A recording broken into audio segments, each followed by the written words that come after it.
Alors aujourd'hui on va parler d'un modèle mathématique. J'ai peur que ça soit chiant, non tu crois pas? Oh, tu sais, en vrai, les équations c'est un peu comme le sexe. Tu comprends rien. Mais non, à partir de 3 inconnus, c'est là que ça devient intéressant.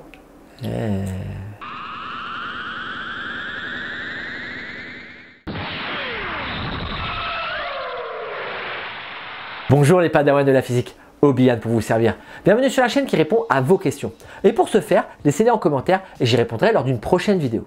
Aujourd'hui, on va répondre à Edoric et on va voir ce que c'est la gravité quantique à boucle. Gros morceau là. Mais bien évidemment, comme à mon habitude, on va voir d'autres choses avant pour pouvoir y arriver. On va commencer à parler un peu de la théorie quantique des champs. Parce que si vous êtes fidèle, vous savez que j'ai déjà fait plusieurs vidéos sur le modèle standard de la physique des particules. On y a vu comment fonctionnaient les interactions fondamentales et les différents composants de la matière. Les briques élémentaires si vous voulez, ainsi que les particules messagères qui participent à ces interactions, les bosons. Le truc c'est que je vous ai expliqué ça de manière très simple, avec des particules. Ce modèle mathématique qui décrit les interactions fondamentales et donc le comportement des différentes particules qui composent le modèle standard de la physique des particules, c'est ce qu'on appelle la théorie quantique des champs. Pour bien comprendre ce qu'est la théorie quantique des champs, il va déjà falloir savoir ce que c'est un champ. Et pour comprendre ce que c'est un champ, on va devoir prendre notre univers. Et notre univers, qu'est-ce que c'est? C'est un espace. Je devrais dire un espace-temps pour être plus précis, mais restons sur l'espace pour bien comprendre comment ça fonctionne. Si l'univers c'est un espace, il a donc une géométrie. Il a donc une hauteur, une longueur et une largeur. Pour faire simple, notre univers, en fait, c'est comme un récipient vide. Eh bien, un champ, c'est un peu comme si je mettais de l'eau dans le récipient vide.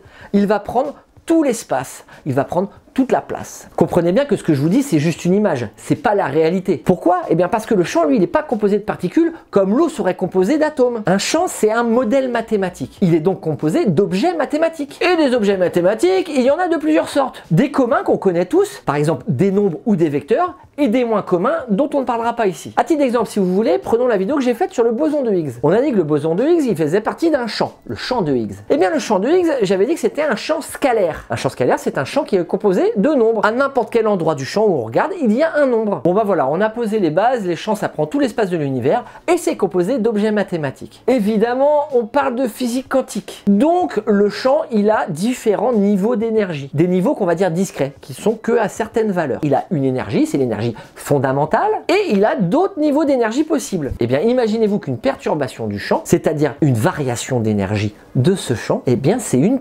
particule. Et donc, comme je le disais à l'instant, cette variation d'énergie, cette perturbation, ne peut prendre que certaines valeurs d'énergie. Si vous voulez, on peut faire un parallèle avec l'atome de Bohr qu'on a déjà vu. Vous savez, quand on prend le cortège électronique d'un atome et qu'on regarde la position des électrons, ils sont sur une couche électronique, couche qui a une certaine énergie. L'électron ne peut être que sur une couche, donc que sur un niveau d'énergie. Il peut aller sur un autre niveau d'énergie, mais il va faire un bond. Il n'aura jamais une énergie située entre les deux. C'est des valeurs précises. Là, c'est pareil pour le champ. Il peut avoir que des énergies discrètes. Le champ a donc des niveaux d'énergie quantifiés. C'est pour ça qu'on parle de champ quantique. Quantique, quantifié. C'est de là que ça vient. Non, c'est pas vrai! Mais c'est super ça! Pourquoi tu me l'as pas dit plus tôt? Et si vous avez suivi, vous comprenez bien qu'en fait une particule élémentaire, c'est pas une petite bille. Vous savez, comme je vous le montre à chaque fois pour rendre simple les choses. En vrai, c'est pas le cas. C'est une perturbation du champ. C'est une variation d'énergie. Et si c'est pas une bille, eh bien comment la particule peut se déplacer dans son champ? Eh bien, il y a une image simple pour bien comprendre. Quand vous jetez un caillou dans une mare, vous voyez que ça forme des petites vaguelettes, des ondes qui vont se disperser et qui vont avancer sur l'eau. Et bien, ça marche exactement de la même façon. La perturbation, les vaguelettes d'énergie, si vous voulez,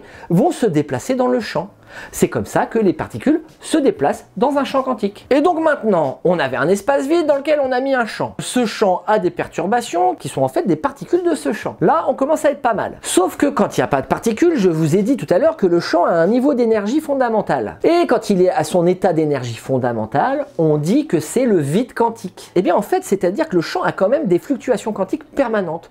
Des fluctuations d'énergie hyper rapides. Ça apparaît, ça disparaît. Ce sont des fluctuations d'énergie qui sont tellement rapides qu'on ne peut ni les voir ni les détecter. Ça, ce sont des particules virtuelles. Et ces particules virtuelles n'arrêtent pas d'apparaître et de disparaître. C'est un peu comme si notre champ bouillonnait tout le temps. Ça y est, on a décrit un champ pour une particule. Sauf qu'on a déjà vu que dans le modèle standard, il n'y a pas qu'un type de particule, hein. Il y en a plusieurs. Il y a donc dans notre univers plusieurs champs. Un champ par type de particule élémentaire. Tous ces champs-là donc partagent notre univers. Ils partagent tous le même espace. Et donc vous vous doutez bien qu'entre ces champs, il va y avoir des interactions. Les interactions fondamentales. Enfin, quand je dis les interactions fondamentales, hein, que 3 sur 4. Hein. L'interaction forte, l'interaction faible et l'interaction électromagnétique. Mais pas l'interaction gravitationnelle. Mais pour cette dernière interaction, on en parlera juste après. Et comme je vous l'ai dit dans plusieurs vidéos, le modèle standard de la physique des particules, ça marche excellemment bien. Et donc son modèle mathématique, qui est la théorie quantique des champs, ça marche aussi du feu de Dieu. C'est donc la théorie la plus représentative de notre univers à ce jour. Et en plus, la théorie quantique des champs, elle a réussi à unifier deux choses. La physique quantique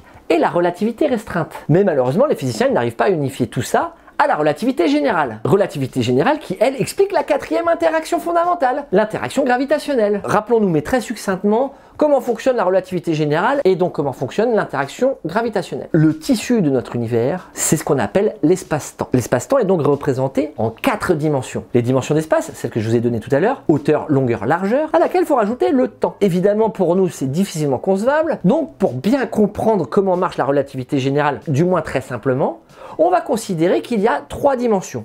2 d'espace et 1 de temps. Et donc on va définir que notre espace-temps, c'est une toile tendue. Sur cette toile tendue, on va y mettre un astre massif. Qu'est-ce qui va se passer? Cet astre massif va creuser la toile. Il va déformer l'espace-temps. Si je mets une bille à côté de mon astre, sur la toile tendue, vous voyez bien que la déformation de la toile, la déformation de l'espace-temps, fait que la bille va se rapprocher de notre astre. Il y a donc une interaction gravitationnelle entre les deux. C'est hyper simplifié, il faudrait que je fasse une vidéo complète sur la relativité restreinte et la relativité générale, mais pour nous ça suffira ici, on comprend juste le principe. On a donc un modèle quantique, un modèle discontinu qui a des valeurs précises, des valeurs discrètes pour expliquer l'infiniment petit, et on a un modèle continu, l'espace-temps, qui lui est indivisible du coup, pour expliquer l'infiniment grand. Et là, ça pose un problème aux physiciens. Ils aimeraient bien unifier tout ça, avoir une théorie du tout. Pourquoi faire? Oh, pour pas grand chose, juste pour comprendre comment notre univers est né et comment ça marche à l'intérieur d'un trou noir. Parce que qu'est-ce que c'est un trou noir? Un trou noir, c'est un objet très petit, d'une taille plus petite qu'un atome, mais qui pèse le poids d'une planète. On se retrouve donc avec quelque chose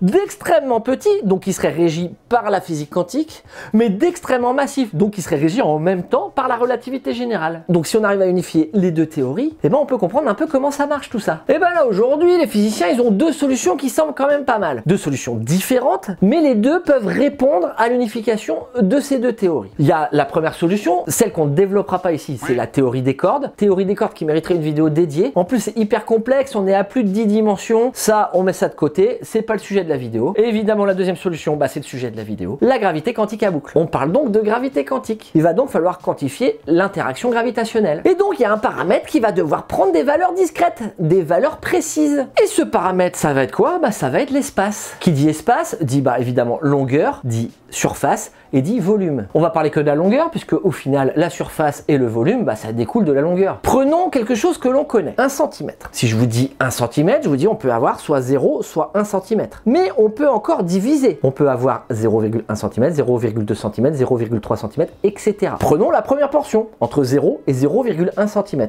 Entre 0 et 1 mm. Pareil, on peut encore diviser. On peut avoir 0,1 mm, 0,2 mm, 0,3 mm, etc. Et si je prends entre 0,01 mm, c'est pareil, je peux encore diviser. Et ça, je peux le faire des dizaines et des dizaines et des dizaines de fois. En fait, je ne fais que faire un zoom sur ma longueur à chaque fois. Eh bien, dans la gravitation quantique à boucle, le postulat, c'est de dire qu'à un moment, je peux plus zoomer. À un moment, on a une valeur de longueur qui sera indivisible. C'est la plus petite longueur de l'univers. Et vous savez ce que c'est la plus petite longueur de l'univers? Bah ouais, ta tub. Oh, mais ferme-la! Non, c'est 10-35 mètres. 10-35 mètres. Vous vous imaginez? Ça fait 35 zéros après la virgule. Pour vous donner un ordre d'idée, le diamètre d'un neutron, c'est 10-15 mètres. Donc un neutron est des milliards de fois plus grand que la plus petite distance de l'univers. Cette longueur, elle a un nom, on l'appelle la longueur de Planck. Ça y est, on a quantifié la longueur. Sauf que cette longueur, si je la mets au carré, je vais avoir la plus petite surface de l'univers, ce qui va correspondre à 10-70 mètres carrés. C'est la surface de Planck. Et enfin, on peut faire ça en volume, c'est-à-dire qu'on va mettre au cube la longueur de Planck, et ça va nous donner 10 puissance moins 105 mètres cubes. Donc là, on est vraiment sur un tout petit volume, le plus petit volume que l'univers connaisse. Et tout ça, ce que je viens de dire, c'est ce qu'on appelle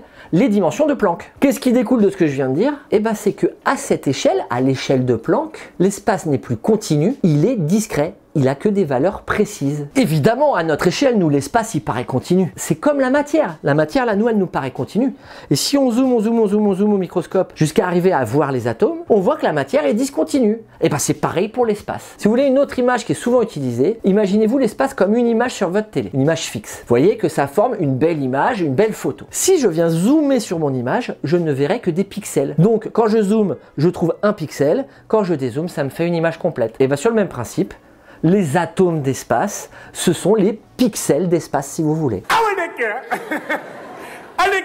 Ce pixel, cet atome d'espace, il a un nom. On a dit que c'était quantifié, donc on appellera ça un quanta d'espace. Un petit paquet d'espace. Par contre, je sais pas si vous avez remarqué, mais il y a toujours un problème. Hein. Depuis le début, je vous parle que d'espace. Sauf qu'en relativité générale, on a dit que le tissu de l'univers, c'était l'espace-temps. On n'a pas parlé de temps encore. Et bien si je vous disais que le temps est lui-même quantifié. Et le temps, tout comme la longueur, est quantifié à une très petite échelle. Un temps qui restera indivisible. Ce temps-là, c'est 10-43 secondes. Donc c'est très petit. Et c'est pareil, on appellera ça le temps de Planck. Comment lier le temps qu'on vient de quantifier avec l'espace qu'on a quantifié? Je vais prendre une analogie que j'ai trouvée dans mes recherches, que je trouve exceptionnelle. Cette analogie, elle vient du youtubeur Gotabor. Je mets bien évidemment le lien de sa chaîne dans la description. N'hésitez pas à aller voir, c'est vraiment du top qualité ce qu'il fait. Donc je vous ai dit tout à l'heure qu'en fait, un quanta d'espace, c'était comme un pixel. Eh bien, restons sur cette analogie-là. Et imaginez-vous que tous les quantas d'espace vont être dans une certaine disposition.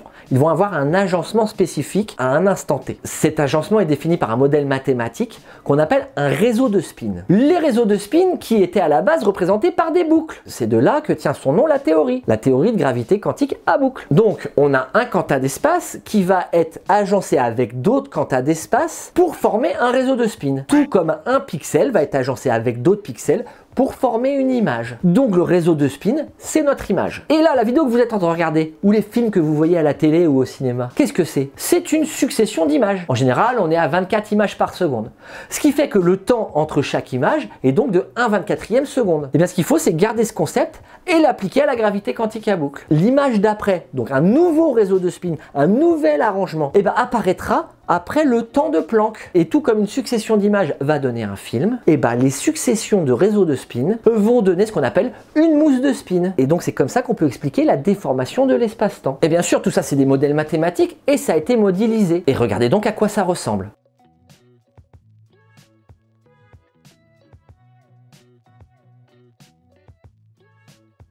C'est magnifique, non? Bien sûr, tout ce que je viens de vous présenter, c'est théorique. Il va falloir prouver expérimentalement que ça fonctionne. Et là, normalement, j'avais prévu de finir la vidéo. Et pendant mes recherches, je me suis rendu compte qu'il y a une découverte qui a été faite l'été dernier, l'été 2024. Faut que je vous explique. Donc, si on a des grains d'espace, des atomes d'espace, qui sont séparés de 10-35 mètres. Et imaginons donc un photon qui aurait une longueur d'onde de 10-35 mètres. Ce photon qui se déplace dans l'espace aurait donc une interaction avec ces grains d'espace. Ce photon serait donc ralenti. Il serait donc plus ralenti que des photons avec une longueur d'onde plus grande. Et figurez-vous, cet été, ils ont découvert une source qui envoyait des photons de plein de longueurs d'onde différentes, dont des photons de longueur d'onde de la longueur de Planck. Et une mesure a donc pu être faite. Ils ont pu comparer la vitesse de tous les photons. Et malheureusement, il s'avère que tous les photons avaient la même vitesse. Ça ne veut pas dire que la théorie est fausse. Déjà parce que c'est qu'une mesure, il faudra vérifier ça de nouveau, mais surtout, si ça se trouve, la longueur la plus petite, c'est peut-être pas la longueur de Planck, c'est peut-être encore plus petit. Voilà, donc je tenais quand même à vous le préciser parce que ça me paraissait intéressant. Voilà, c'est tout pour moi.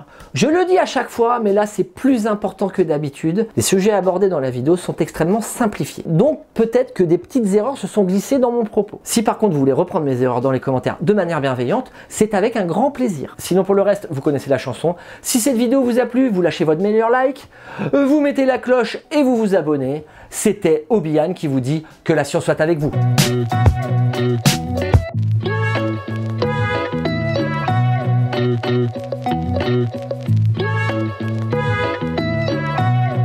Mon Dieu, tu me parles un cadeau. Même à fond de cale sur un rafio de Lorient à Glasgow, je suis partant et oh.